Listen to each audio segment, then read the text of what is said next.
The boy was shivering behind the dumpster when Amelia Brown made the worst decision of her life. She stopped walking. She found the boy in the rain, and the rain couldn't wash the fear off him. He was curled behind a dumpster in the back street where Amelia Brown had been cutting through for the past 3 weeks.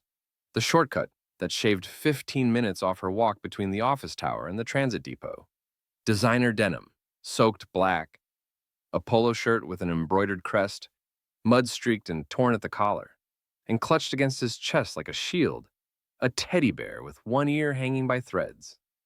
His face was pale in the sodium yellow glow of the streetlights, cheeks streaked with grime and tears, eyes gone wide the way glass looks right before it shatters.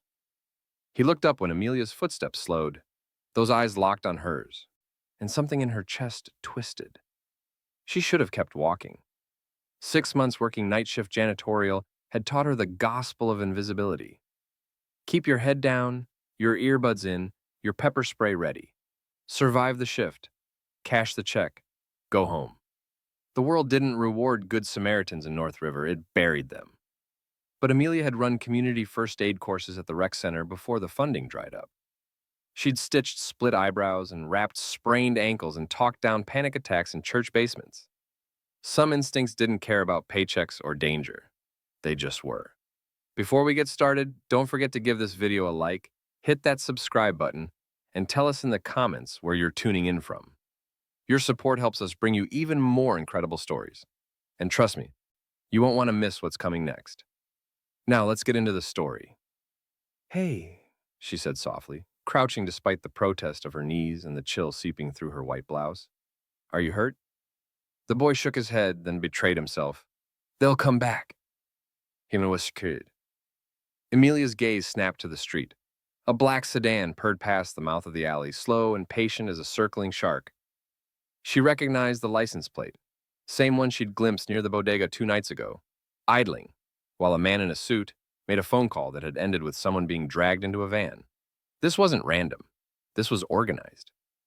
What's your name? Amelia kept her voice steady, the way she did when someone's wound was worse than they wanted to admit. Elio. It came out like a confession. Of course, even his name sounded expensive. Amelia used the sleeve of her jacket to dab at a scrape, bleeding sluggishly across his knuckles. Superficial. The trembling wasn't. Where did you last see your papa, Elio? His lip wobbled. The bad men took me. They had a van that smelled like the stuff you clean floors with. But I jumped out when they stopped for gas. Ice flooded Amelia's veins. Kidnapping. This was so far beyond her pay grade, beyond her training, beyond anything she should touch with a 10-foot pole.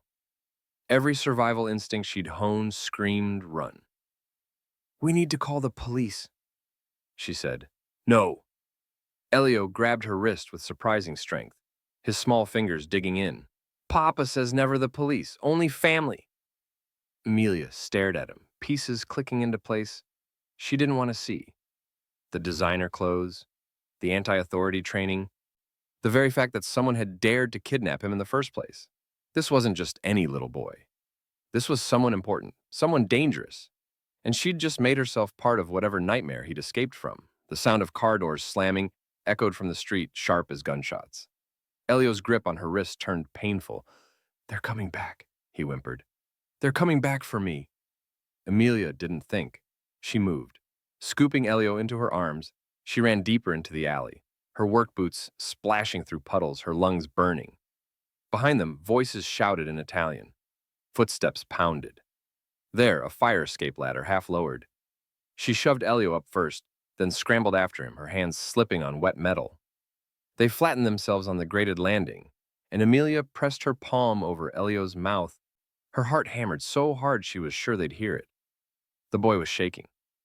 Or maybe she was. She couldn't tell anymore. 3 men passed directly beneath them. Amelia caught glimpses through the grating. Dark suits, bulges under jackets that she knew were weapons. One of them was barking rapid-fire Italian into a phone. Don't know where the kid went. Vitale's going to gut us. The boss is already on his way. The boss, Elio's papa. The men moved on, their flashlight beams cutting through the rain like blades. Amelia didn't dare move. Not yet. Elio was perfectly still against her chest, his breathing shallow and controlled, like he had done this before, like he knew the protocol for hiding from dangerous men. What kind of life had this child lived? When she finally risked shifting, her body screamed in protest.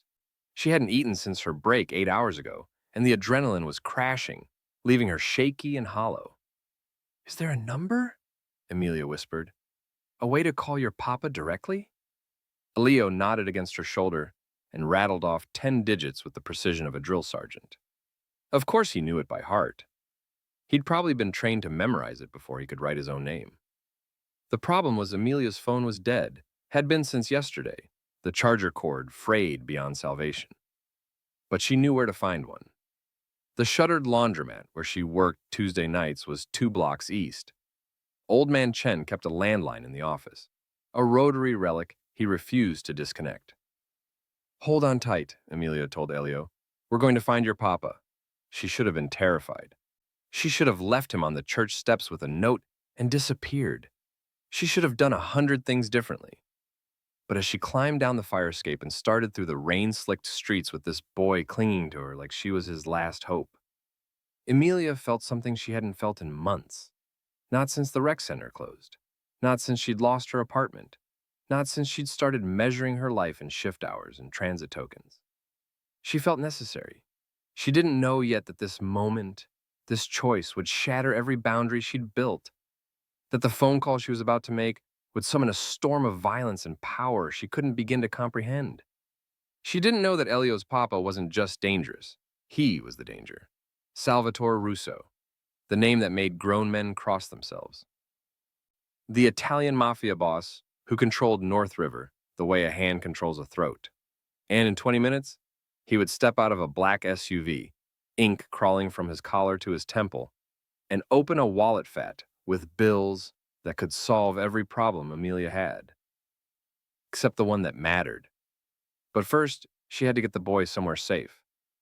And to understand why Amelia Brown, a woman who'd survived by being invisible, would risk everything for a stranger's child, you'd have to know about the night she called 911 and learned that some systems aren't built to save you.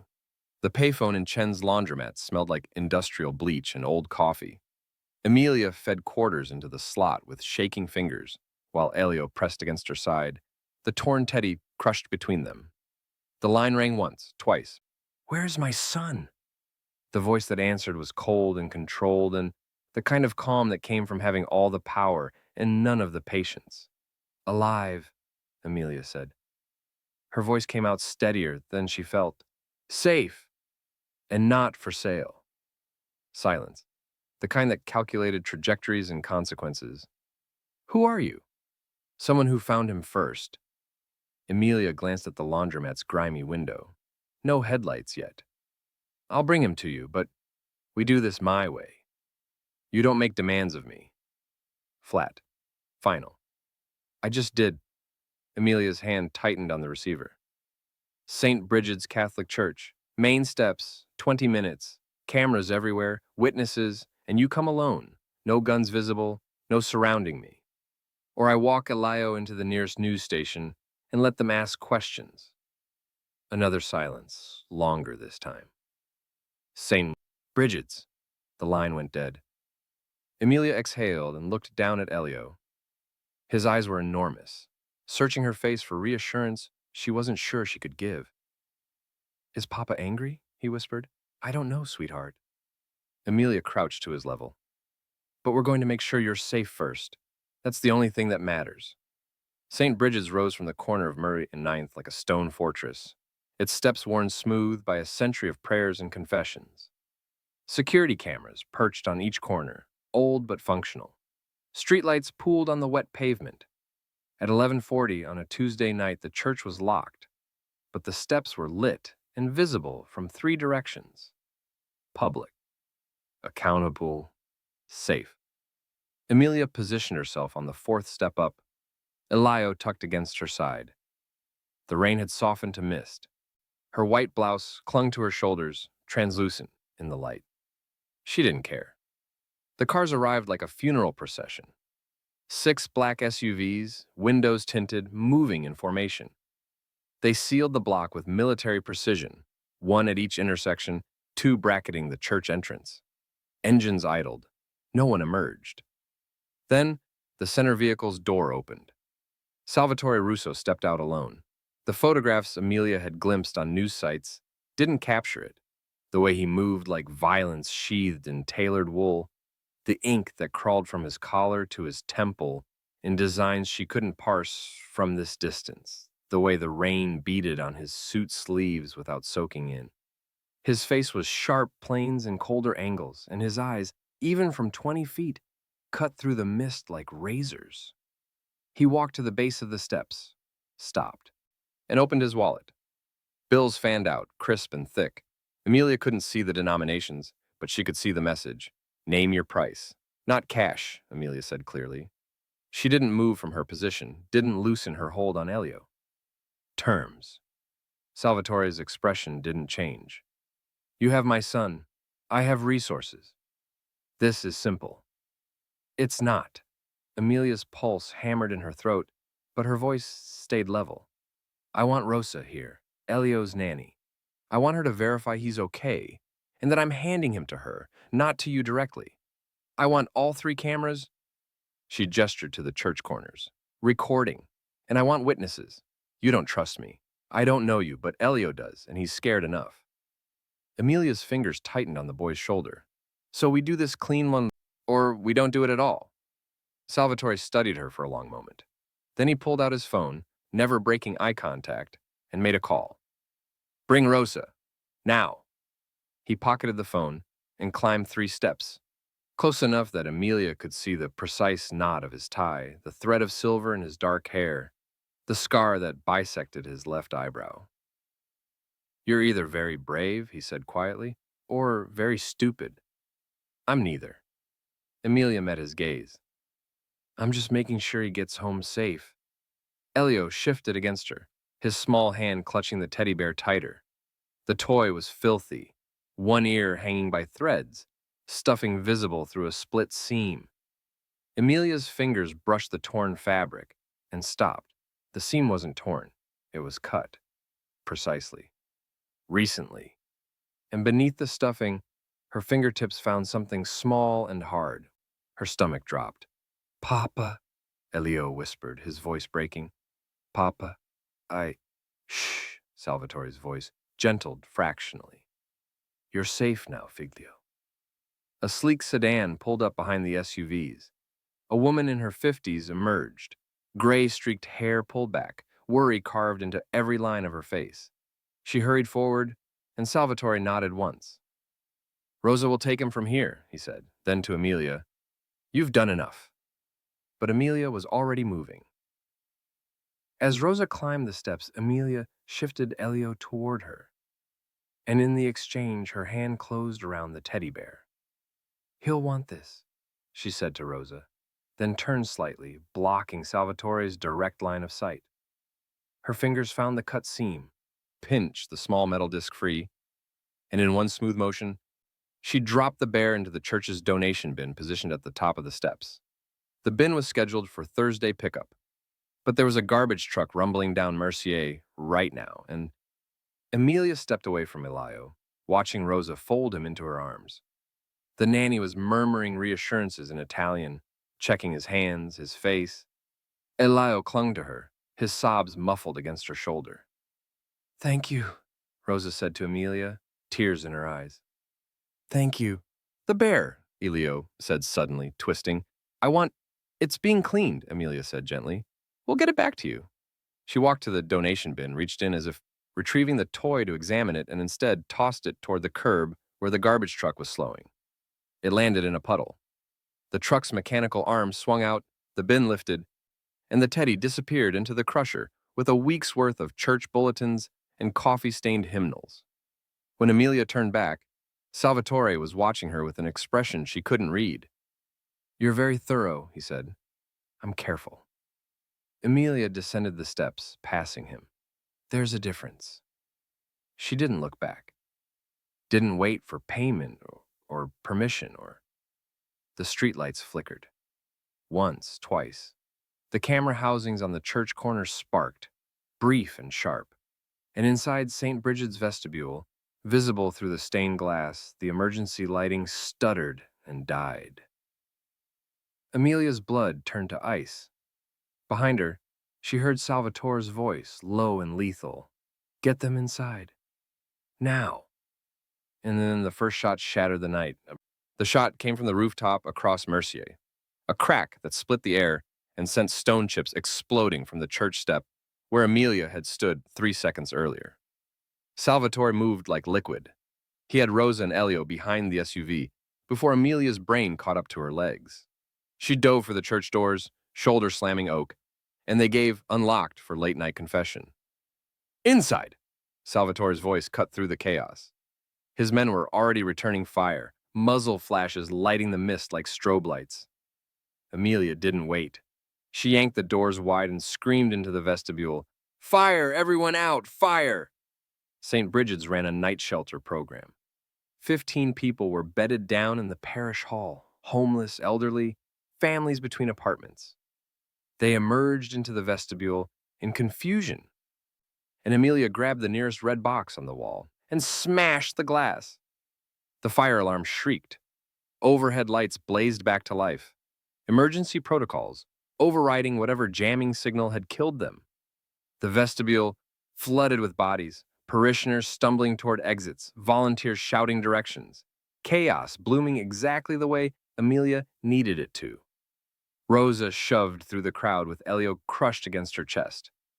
Salvatore's men formed a moving wall around them, but the second wave of shooters was already inside. 3 men in dark jackets, pushing through the panicked crowd, weapons low, but ready. Amelia's eyes locked on Elio's terrified face across the vestibule. No, she'd cleaned St. Bridget's twice a month for 4 months. She knew every closet, every passage, every exit the parishioners didn't. Her hand shot out and caught Rosa's sleeve. "This way! Through the sacristy!" Rosa hesitated. One of Salvatore's men, buzz-cut, throat scar, barked, "We hold the front. They'll shoot through the crowd to get to him." Amelia was already moving, dragging Rosa toward the side corridor. "I know another way out." The buzz-cut soldier's jaw tightened. Then he nodded once and followed, weapon up. The sacristy door was narrow, hidden behind a velvet curtain. Amelia shouldered through, Rosa and Elio right behind her, the soldier covering their six. The space smelled like incense and furniture polish. Amelia grabbed a ring of keys from the wall hook, Father Miguel's spare set, the ones he left for the cleaning crew. "Where are you taking us?" Rosa's voice shook. "Boiler room."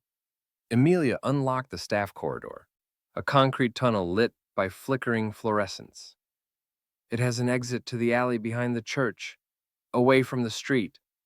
Behind them, gunfire erupted in sharp bursts, shouting in Italian.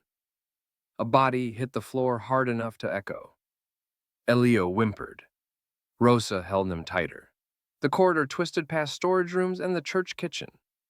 Amelia's hands didn't shake as she unlocked the boiler room door.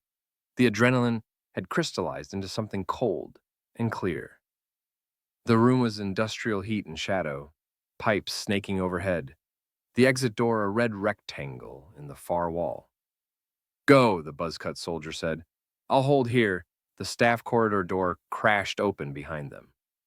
The soldier spun, fired twice. A man in a black jacket went down, but a second was right behind him. Amelia shoved Rosa toward the exit. "Run, run!" Rosa fled with Elio. The red door slamming open. Cold air rushed in. Amelia grabbed the nearest object, a fire extinguisher mounted on the wall, and yanked it free. The second gunman was raising his weapon, tracking Rosa's retreat. Amelia pulled the pin and sprayed. White chemical foam erupted in his face. He screamed, clawing at his eyes, weapon discharging wild. The bullet sparked off a pipe overhead. Amelia swung the heavy cylinder like a bat, connecting with his shoulder, driving him back into the corridor. Then she ran. The alley was narrow and slick, dumpsters bracketing both ends. Rosa and Elio were 20 feet ahead, the nanny's heels skidding on wet pavement. The buzz-cut soldier was behind them, weapon trained back on the door. A third gunman appeared at the alley's south end. He came around the dumpster smooth and fast, pistol up. Rosa saw him and froze, sheltering Elio with her body. Amelia didn't think. She hurled the extinguisher, not at him, at the dumpster. The metal cylinder hit with a hollow clang that rang through the alley like a bell, echoing off brick walls and fire escapes. The gunman flinched, head snapping toward the sound, and the buzz-cut soldier put 2 rounds center mass. The gunman dropped. Rosa sobbed. Elio's face was buried in her shoulder, his small body shaking. Footsteps pounded from the north end. More of them, converging. Down! A voice like gravel and gunpowder. Amelia hit the pavement, dragging Rosa with her. Gunfire ripped overhead, precise and controlled. 3 shots, then silence. Salvatore Russo stepped into the alley, smoke curling from the pistol in his hand.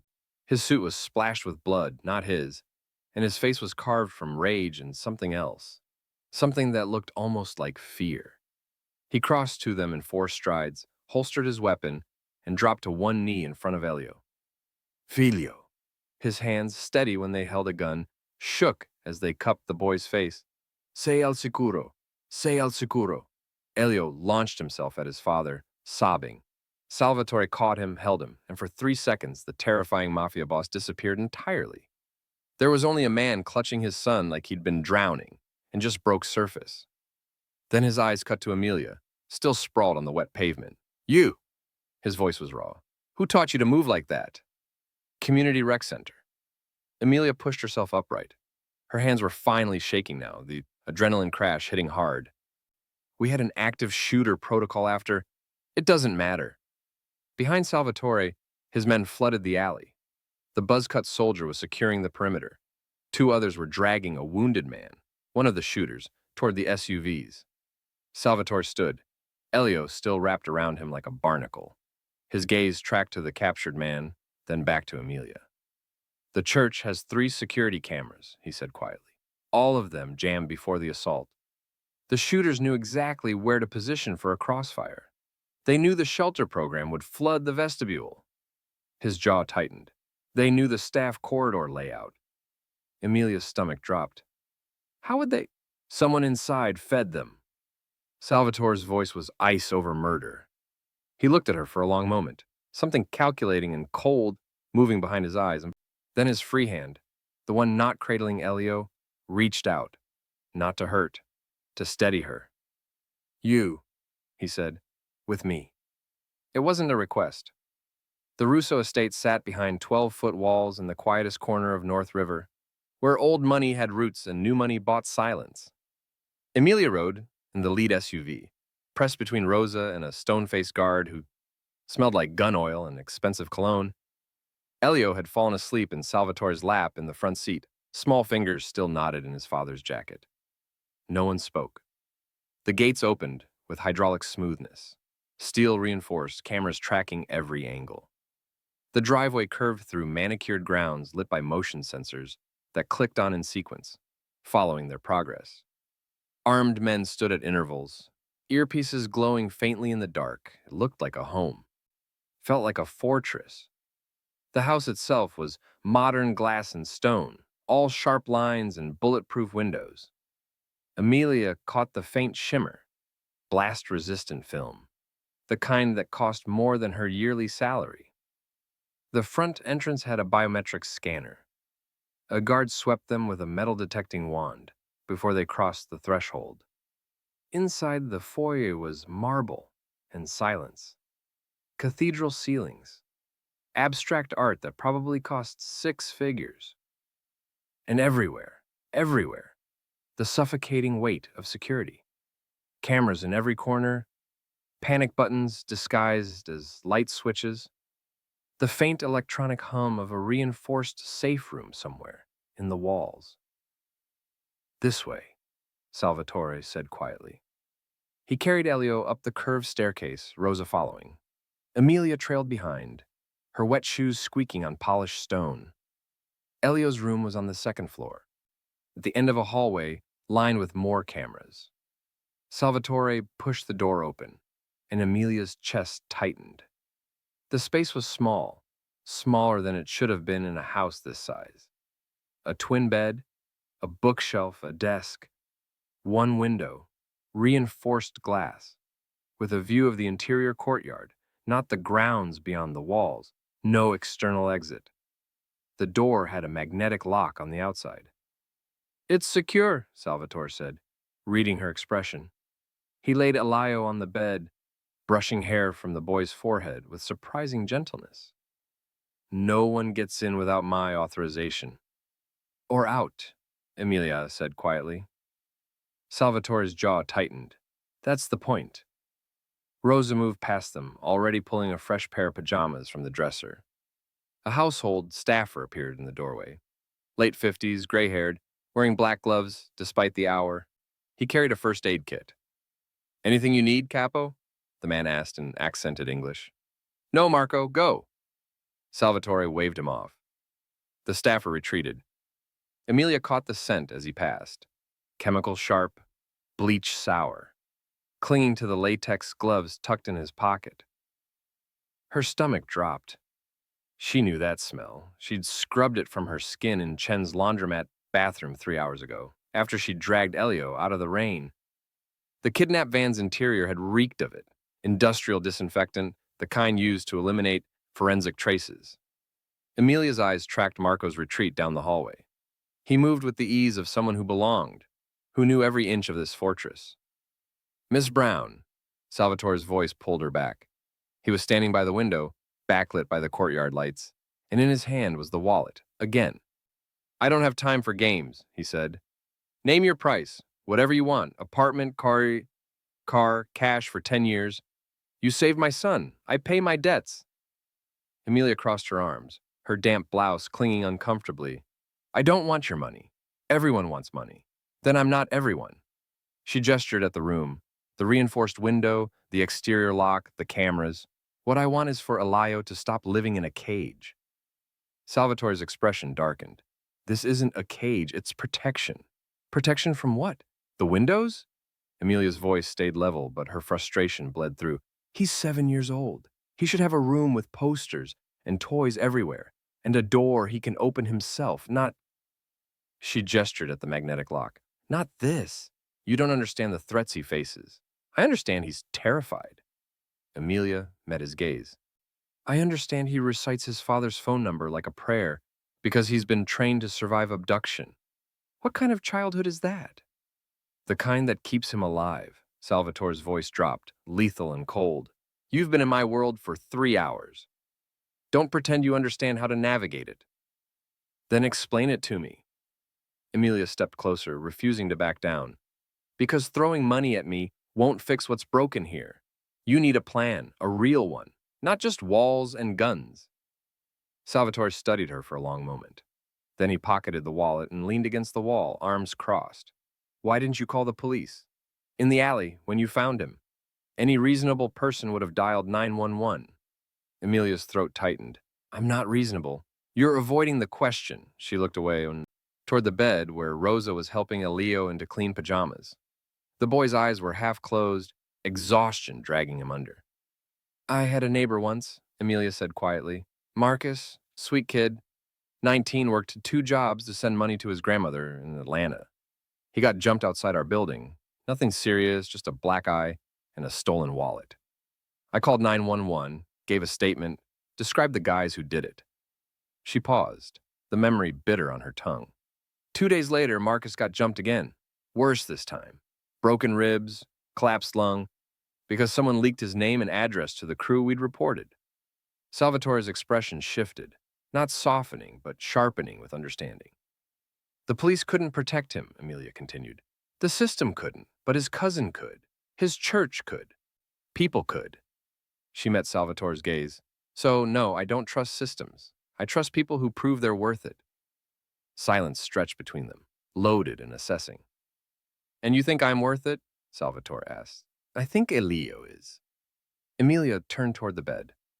That's why I'm still here. Rosa finished tucking Elio in and stepped back, eyes red-rimmed but steady. He should sleep now. Dio, it's been too much. Emilia nodded and approached the bed. Elio's eyes open, just a crack. Miss Amelia? His voice was small. I'm here, sweetheart. She sat on the edge of the mattress, brushing his hair back the way she'd done in the alley. You're safe now. Elio's small hand found hers. His fingers were warm, no longer shaking. He started to drift. Then suddenly his fingertip tapped against her wrist. 3 short, 3 long, 3 short. Amelia's breath caught. She knew Morse code, basic emergency signals from her first aid training. SOS was universal. But Elio wasn't tapping SOS. His pattern was deliberate. Short, short, short, long, long, long, short, long, long, long, short, short, short, long, short, long, long. RUNWEST. Emilia's pulse spiked. She glanced at Rosa, at Salvatore standing by the window. Neither had noticed. Elio's eyes were closed now, his breathing evening out into sleep. But his final tap, a single, desperate long, lingered against her skin like a brand. Why now? Emilia thought. Why tap Run West when you're home, surrounded by guards, locked in? Unless home wasn't safe, unless the danger wasn't outside the walls. Emilia looked up and found Salvatore watching her, his dark eyes unreadable. Something wrong? He asked. She forced her expression neutral. No, he's asleep. But her hand, resting on the bed where Elio had tapped his warning, was cold. Emilia didn't sleep. Rose had offered her a guest room, cream linens, soft lighting, a bathroom with heated floors. Instead, Emilia stayed in the chair beside Elio's bed, watching the boy's restless sleep. His fingers twitched. His lips moved around words she couldn't hear. At 3 a.m., he woke with a gasp. Hey, hey! Emilia leaned forward, her hand finding his. You're okay. You're home. Elio's eyes were wide and dark, searching the shadows. I dreamed about Mama. Emilia's chest tightened. She'd heard the name whispered, Rosa's careful mentions, Salvatore's tight-jawed silence. Livia Russo, dead 3 years. The details were sparse, carefully guarded. Tell me about her, Emilia said gently. Elio's fingers gripped hers tighter.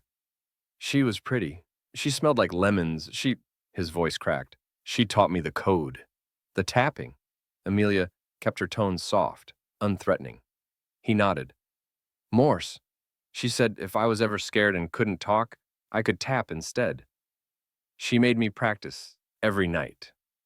His gaze found Emilia's face in the dim light. She wore a white shirt like yours. The day it happened. The day what happened, sweetheart? The day the bad men came. Elio's breathing quickened. Papa was at a meeting. Mama drove me to piano lessons, but we never got there. The car, they hit us from the side. Metal and glass everywhere. Mama said, run, Elio, run west to the church. But I couldn't. I was stuck, and then... The door opened. Salvatore stood in the threshold, still in his blood-stained shirt, tie loosened. His expression was unreadable, but his knuckles on the doorframe were white. Elio, he said quietly, you should sleep. I can't. The boy's voice was small. The dreams always come back. Salvatore entered, moving to the opposite side of the bed.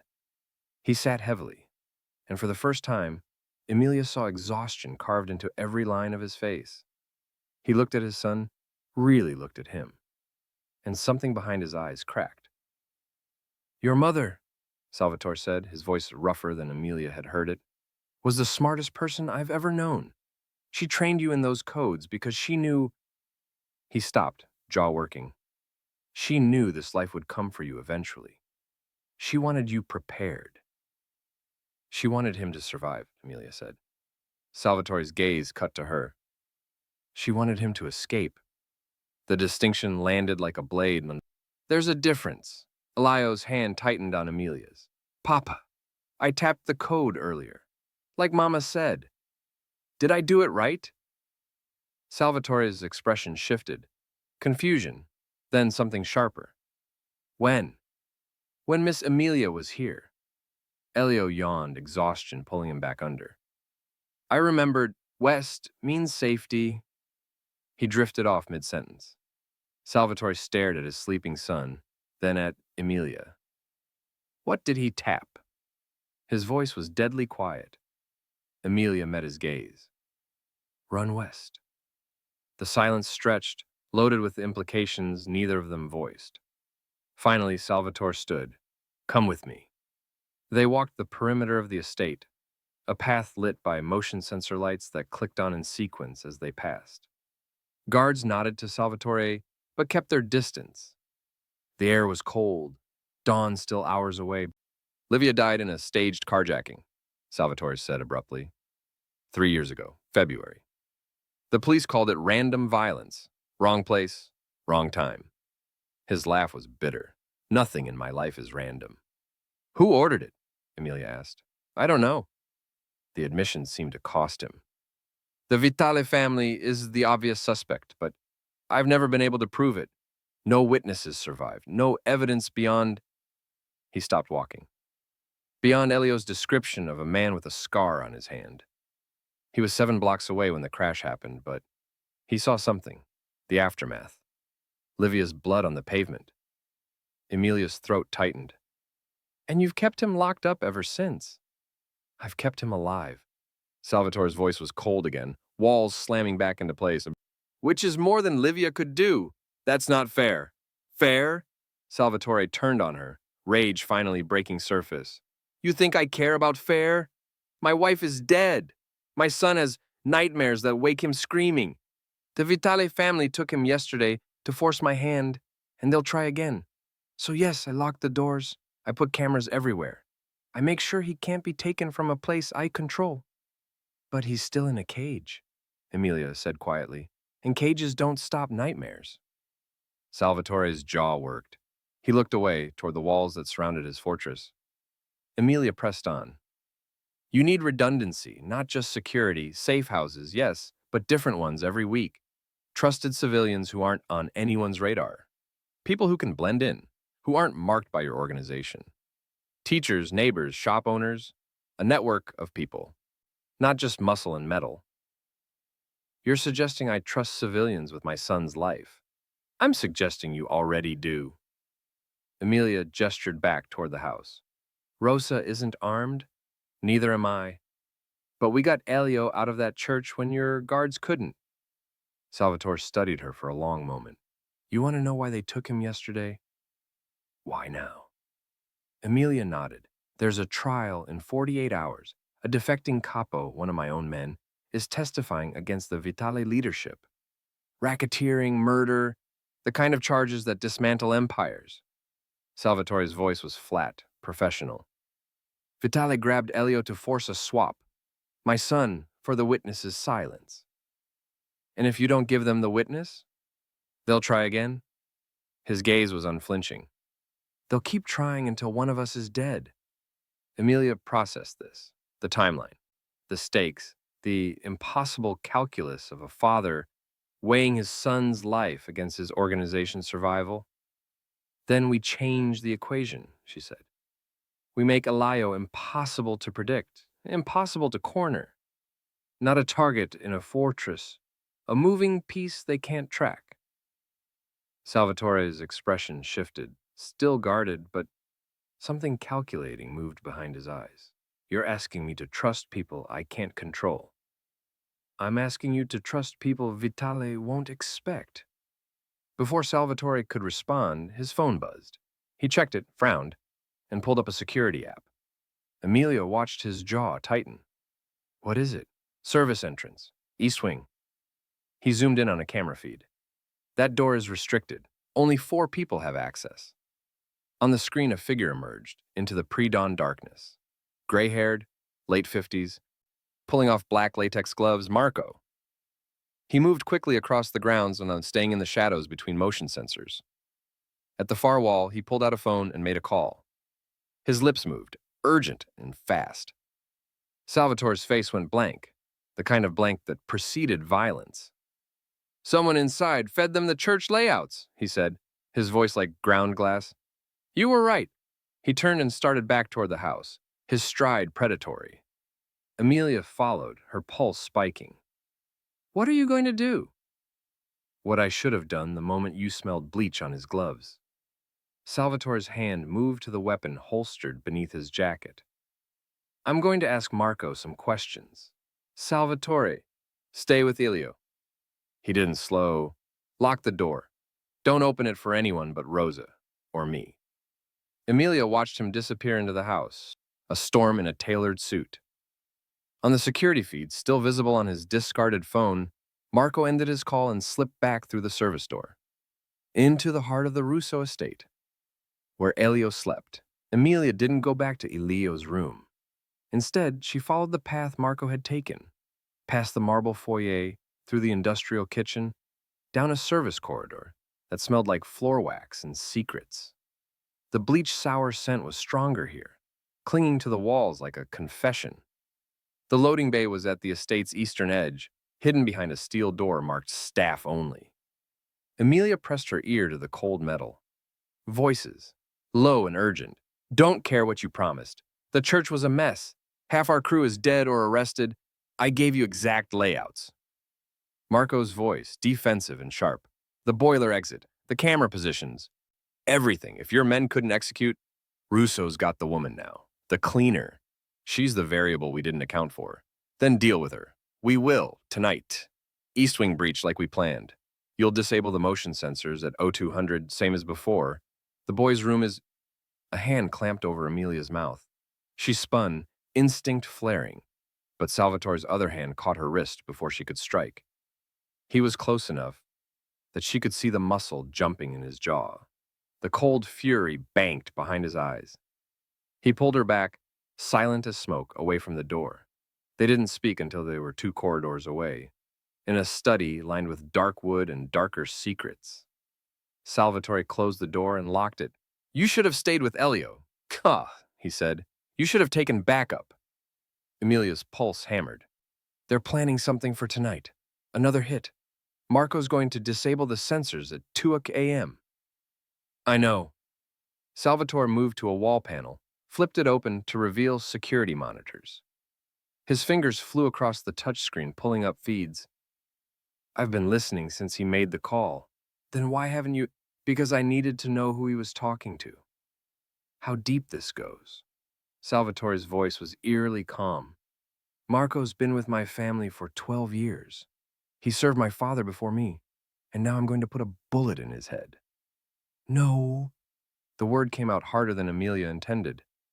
Salvatore's gaze cut to her. Excuse me? You take him alive. Emilia stepped closer, refusing to flinch under the weight of his stare. You question him. You find out exactly what he sold and to whom. You learn if there are others, and you do it without dragging him to whatever basement horror show you're planning. This is my house, my son, my rules, and your wife's legacy. Emilia held his gaze. Elio told me what Livia used to say, precision over pain. She wanted him to survive smart, not angry. Are you going to honor that, or are you going to prove you've learned nothing from losing her? Salvatore went very, very still. The silence stretched, lethal and loaded. For a moment, Emilia thought she'd miscalculated, that invoking Livia would snap whatever restraint he had left. Then Salvatore exhaled slowly, and something in his posture shifted, not softening, recalibrating. Precision over pain, he repeated, the words bitter in his mouth. He pulled out his phone and made a call. Carlo, Marco's compromised. I want him taken. Alive, clean snatch, no basement. Bring him to the East Study. He ended the call and looked at Emilia. Satisfied? Not until we know everything he knows. They brought Marco in 6 minutes later, 2 guards flanking him, wrists zip-tied, face pale but composed. He didn't struggle, didn't beg. He looked at Salvatore with something like resignation. Capo, he said quietly, I can explain how you sold my son's location to the Vitale family? Salvatore's voice was soft, which somehow made it worse. Explain how you fed them church layouts that got 8 men killed? Marco's throat worked. My sister, Francesca. She's dying. Pancreatic cancer, stage 4. The treatments, they cost more than I could ever... His voice broke. Vitale offered money, enough to save her. I didn't think... I thought it was just information. I didn't know they'd move so fast. You gave them access to kill my son. I gave them layouts. Marco's eyes were wet. I never thought they'd actually breach the church. I thought they'd use it for leverage, for negotiation, not an ambush. Emilia spoke for the first time. Marco's gaze snapped to her. You gambled with a child's life to save your sisters. I didn't have a choice. Everyone has a choice. Salvatore's hand moved to his holster. You made yours. Wait. Emilia stepped between them. What else did you give them? What's happening tonight? Marco hesitated. Salvatore's weapon cleared leather with a metallic whisper. Talk, Salvatore said. East Wing breach. 200 hours, 10 men, heavy weapons. They're targeting Elayo's room specifically. Marco's words tumbled out in a rush. I was supposed to disable motion sensors and unlock the service entrance. They have building schematics, guard rotations, everything. I gave it all to them. Emilia's blood turned to ice. When? 2 hours ago, after the church. Marco looked at Salvatore, something like pleading in his eyes. I can stop it. I can call them. Tell them it's off. They won't believe you. Salvatore's voice was flat. The moment you don't disable those sensors, they'll know you're compromised. They'll assume I've fortified. His phone buzzed. He checked it, and his expression darkened. What? Emilia asked. Salvatore turned the screen toward her. It showed an intercepted radio transmission, text-to-speech translated, East Wing greenlit. Midnight breach moved up. Primary target, the boy. Secondary, the woman. Russo alive only if necessary. Midnight, not 0200. Emilia checked her watch. 11:47 p.m. They're coming now, she said. As if in answer, the estate's perimeter alarm shrieked to life, a wailing klaxon that turned the study's monitors into a grid of red warnings. Salvatore was already moving, weapon up, barking orders into his phone. All units, East Wing defense, lock down the second floor. Get Rosa and Elio to the safe room, now.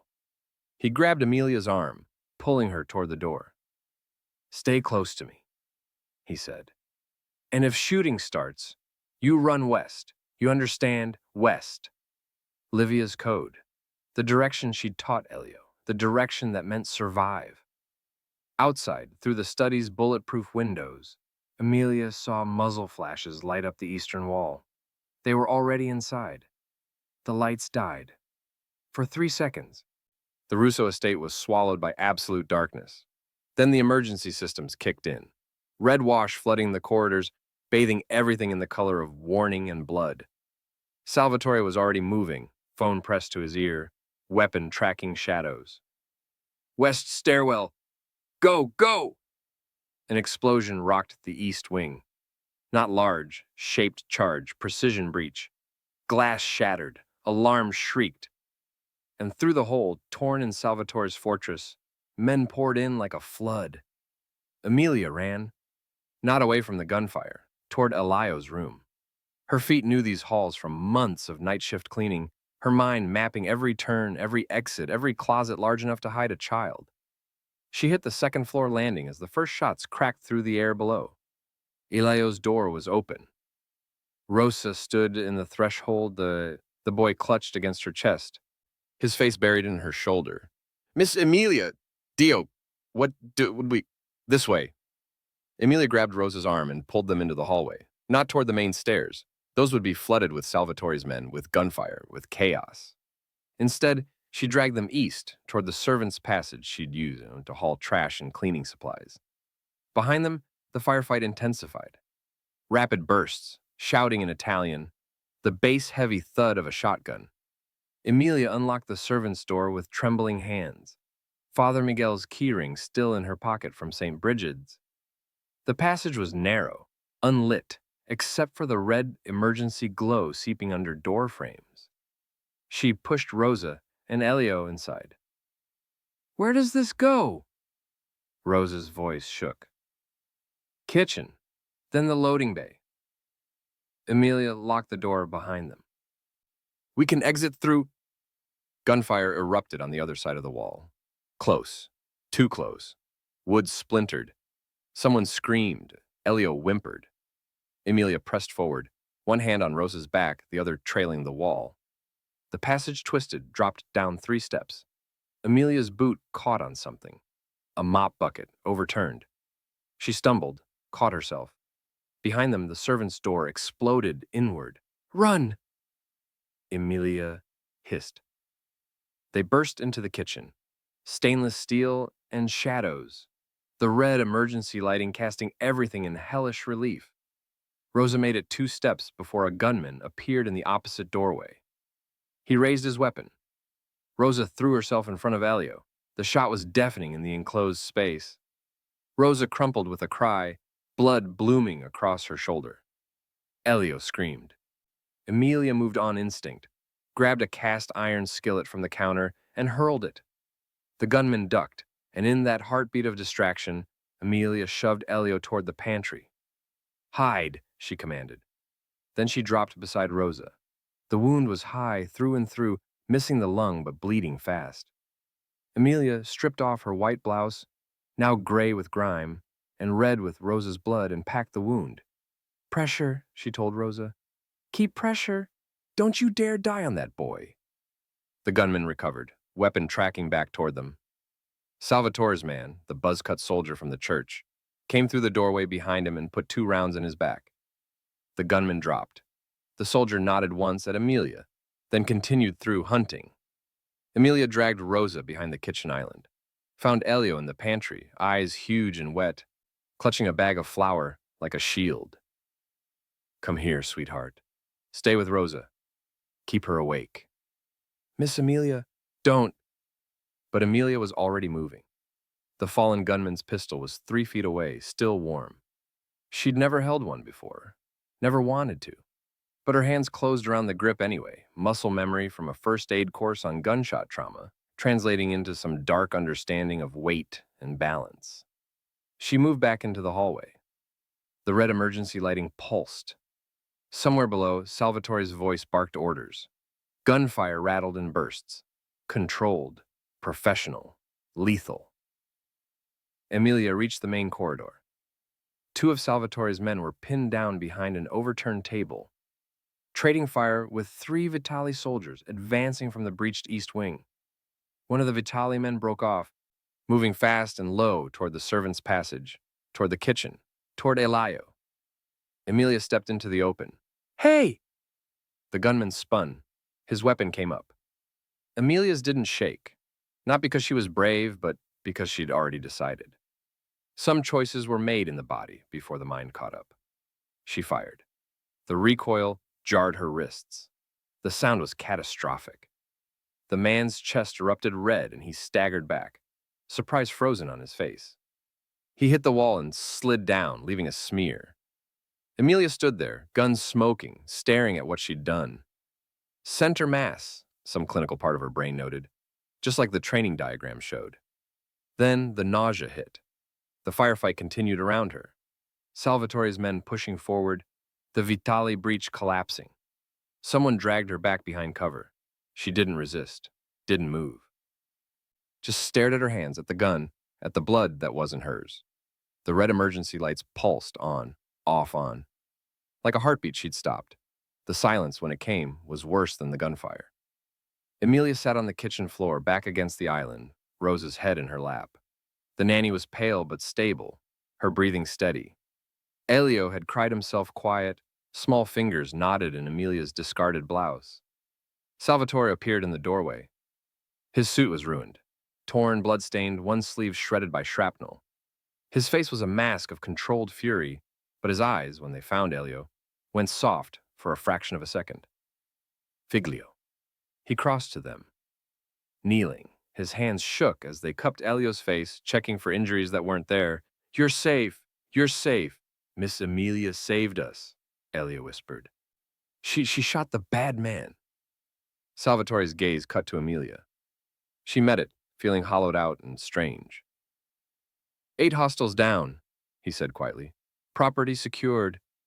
Marco's information was—" He stopped, jaw tightening. "Accurate. Too accurate." "Rosa needs a hospital," Amelia said. Her voice sounded distant, not quite hers. "Already arranged." Salvatore stood, and for a moment, Amelia thought he'd leave. Instead, he reached into his jacket. The wallet.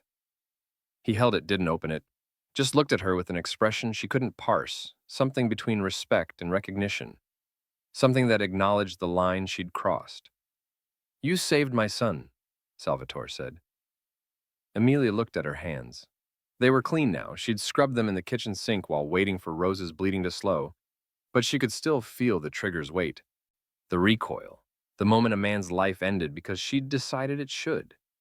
Clean, but not clean. "I killed someone," she said. "Yes." Salvatore didn't look away, didn't soften it. "And if you hadn't, Elio would be dead. Rosa would be dead. Possibly you. That doesn't make it right." "No," Salvatore agreed. "It makes it necessary."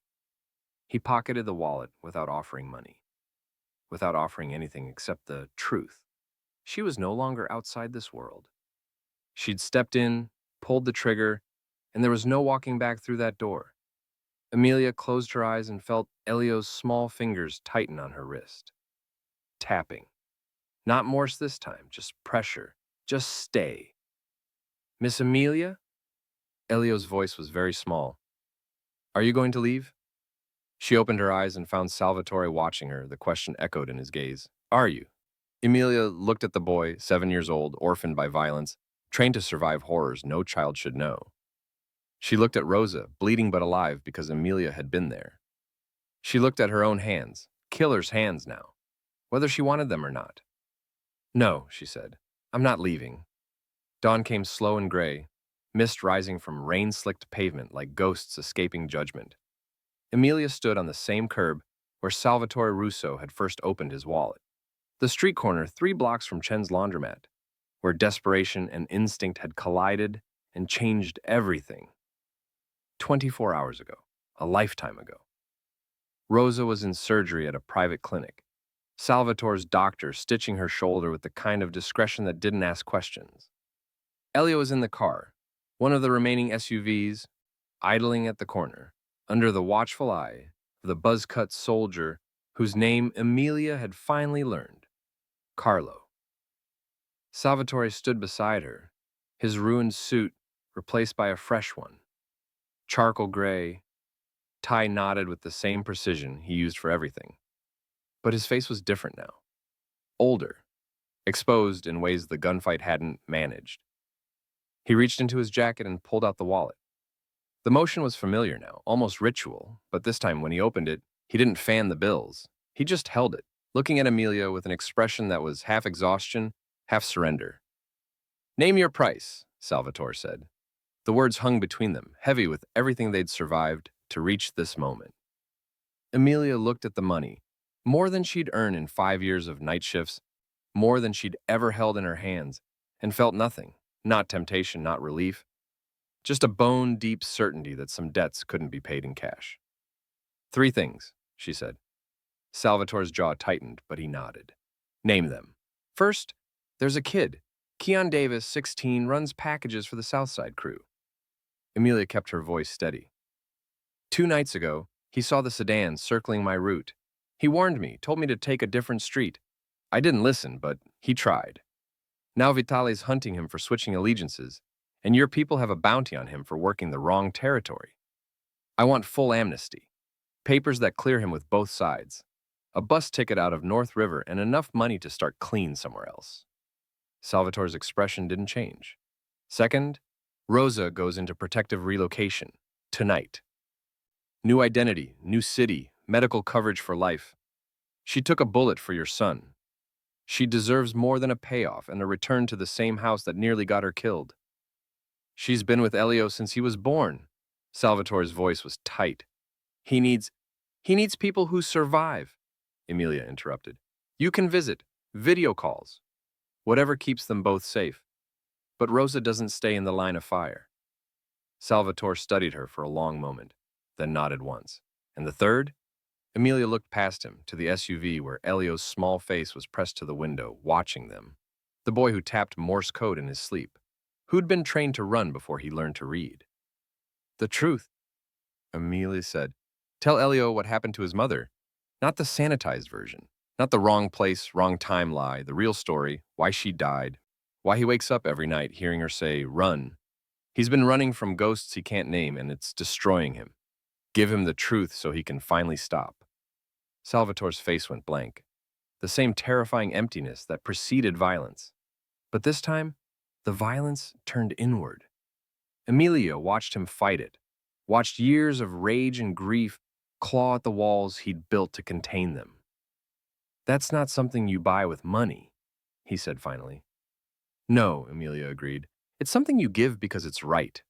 Because Livia would want him to know. Because you can't protect him from the past by pretending it doesn't exist. Salvatore closed the wallet, pocketed it without offering a single bill. Then, he turned and walked to the SUV. Emilia followed, her heart hammering. Carlo opened the door and Salvatore lifted Elio out, setting him on the curb between them. The boy looked up at his father with those enormous dark eyes. Livia's eyes, Emilia realized, and waited. Salvatore knelt. It was the first time Emilia had seen him lower himself to anyone's level. The gesture was so uncharacteristic, so vulnerable, that even Carlo looked away. Elio, Salvatore said, his voice rough. Your mother, Livia, she was the bravest person I ever knew. Braver than me. Braver than any soldier I've commanded. He paused, jaw working. 3 years ago, she was driving you to piano lessons. A car hit you, on purpose. It wasn't random, it was the Vitale family trying to hurt me by taking what I loved most. Elio's breathing quickened, but he didn't look away. Your mother saw it coming, Salvatore continued. She had seconds to react. She could have tried to escape, but the impact came from your side. So instead, she turned the wheel, took the force of the crash on herself. She saved you, Figlio. And her last words, run west. She said them because she knew I'd taught you the code. She knew you'd survive. A tear slipped down Elio's cheek. I couldn't run. I was stuck. I know. Salvatore's voice cracked. And she died knowing you were alive. That was enough for her. You were enough. But I didn't save her. You weren't supposed to. Salvatore cupped his son's face with both hands, and Emilia saw his fingers tremble. You survived because your mother taught you how. That was her gift. And every day you're alive, you honor her. Elio launched himself forward, wrapping small arms around his father's neck. Salvatore caught him, held him, and for a long moment, the terrifying Mafia boss disappeared entirely. There was only a man holding his son, finally giving him the truth he'd been too afraid to speak. When they separated, Elio wiped his eyes and looked at Emilia. Miss Emilia taught me things too, he said softly. Like Mama did. She showed me you don't need codes to be safe, you just need... He searched for the word. People who stay. Salvatore followed his son's gaze to Emilia. Something shifted in his expression.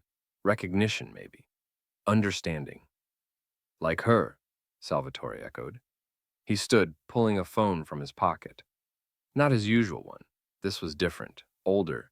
A burner with a single number programmed. He held it out to Emilia. Keon's papers will be ready by tonight, Salvatore said. Rosa leaves in the morning with a new identity and a bank account that'll last her lifetime. And this, he pressed the phone into Emilia's hand, bypasses my entire organization.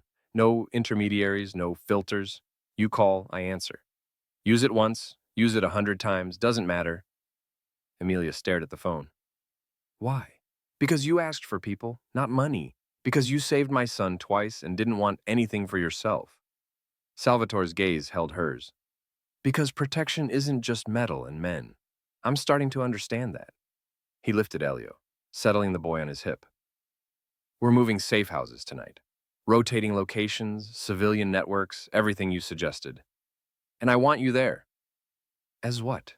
Emilia asked. A consultant? A bodyguard? As someone Elio trusts. Salvatore's voice softened fractionally. As someone who taught me that the most dangerous thing I can do is cage the people I love. He turned toward the SUV, then paused. The wallet stays closed, he said.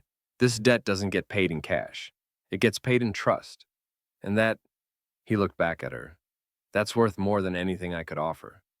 Emilia watched him load Elio into the car, watched Carlo close the door, watched the convoy prepare to roll. The phone in her hand was warm, heavy, A direct line to a man who terrified North River. A promise that she mattered beyond what she could do or survive. Amelia looked at the rain-washed curb where this had started, where she'd found a boy and made a choice that shattered her invisible life. And she realized some prices weren't named in dollars. They were named in stayed. The pastor arrived at dawn when driving a 15-year-old sedan with a Jesus fish on the bumper and rust on the wheel wells. Nothing that would draw attention. Nothing that screamed witness protection or mob favor. Amelia stood in the parking lot of St. Catherine's, 3 blocks from where she'd found Elio, and watched Keon Davis emerge from the shadows. The kid was 16 but looked 12, all sharp angles and defensive slouch, a duffel bag slung over his shoulder like armor. This legit? Keon's eyes darted between Amelia and the pastor. Father Luis, gray-haired and patient, the kind of man who'd seen every variation of trouble and still chose mercy. Russo's really letting me walk? You're not walking. Amelia handed him an envelope. Inside, a bus ticket to Atlanta, $2,000 in cash, and a phone number for a community center that asked no questions and offered second chances. You're running, smart, the way you should have 3 days ago. Keon took the envelope, hands shaking slightly. When I saw that sedan circling, I knew. My cousin got snatched last year. Same MO, his voice cracked. I couldn't just let it happen to someone else. You did good, Amelia said. Now stay good. Don't come back to North River. And if someone comes looking, they won't. She didn't explain how she knew. Didn't mention the calls Salvatore had made, the ledgers he'd cleared. The quiet word passed through channels that Keon Davis was untouchable. Some protections worked best in shadow. Father Louis opened the passenger door. Ready, son? Keon looked at Amelia one more time. You really got out? From the streets? You found something better. Amelia thought about the gun still heavy in her memory, the man whose life she'd ended, the phone in her pocket that connected her to a world most people fled. I found something that matters, she said. That's not the same as better. Keon nodded like he understood. Maybe he did. She watched the sedan pull away, taillights disappearing into early morning traffic, carrying a kid toward the kind of future that didn't involve body counts and territorial wars, one debt paid. Rosa's bus left from the private depot at noon, the kind of place where security didn't ask for ID and drivers were paid to forget faces. Amelia met her at the gate, Salvatore conspicuously absent. Some goodbyes were better made without witnesses. He wanted to come, Amelia said. Rosa stood with a small suitcase and a purse containing documents that named her Elena Torres, retired teacher, relocating to Tucson for health reasons. Elio wanted to come. I know. Rosa's eyes were red but dry. Tell them I'll call when it's safe. Video when the doctors clear it. She touched the bandage on her shoulder, still healing. And tell Elio that running away isn't the same as abandonment. Sometimes love means distance. He knows, Amelia said. Salvatore's making sure he knows. Rosa boarded without looking back. The bus pulled away, and Amelia felt the weight of another promise kept. Precision over pain, protection over proximity. 2 debts paid. The news broke the next morning. The Vitali trial had ended in a single day. The defecting capo's testimony, combined with evidence seized in coordinated raids across 3 states, had collapsed the family's leadership. Arrests, asset freezes, organizational structure shattered beyond repair. Salvatore hadn't mentioned the raids, hadn't bragged about the precision strikes his people had executed while Amelia slept in the Russo estate's guest room. But she understood. Every move calculated, every blow delivered, with the economy of someone who'd finally learned that victory wasn't just about winning. It was about ending the fight so thoroughly that no one could retaliate. No more grabs at Elio. No more church sieges or midnight breaches. For now. There was one more detail Amelia learned by accident. A hospital bill, paid in full. Francesca Benedetti, Marco's sister, stage 4 cancer, astronomical treatment costs, suddenly covered by an anonymous donor. The medical center's charity fund, they claimed. But Amelia knew charity when she saw it, and this was something else. Precision over pain. Salvatore had honored it, even for the man who'd betrayed him. Not forgiveness. Marco was in federal custody now, cooperating in exchange for leniency, but mercy for the innocent caught in his wake. 3 debts paid.